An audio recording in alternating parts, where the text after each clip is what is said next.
Hey guys, in this video, I'll show you how to change residential address in Binance. Alright, let's begin. First of all, open up the Binance app on your mobile device and make sure it is updated. Once you open it up and log into your account, you will notice that you won't get the direct option to change the address. All you have to do is tap on the support icon at the top of the screen and the support space should load up. Here, you want to simply tap on View All and various options will then appear.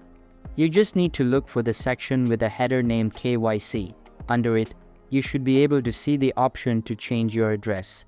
Once you see the Change Residential Address option, tap on it, and then you can go ahead through the prompts in order to reset it. In my case, you can see it says you haven't completed the address verification yet.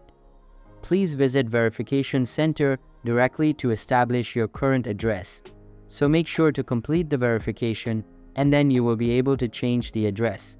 So that's basically how you can change residential address in Binance. And that's it for this video.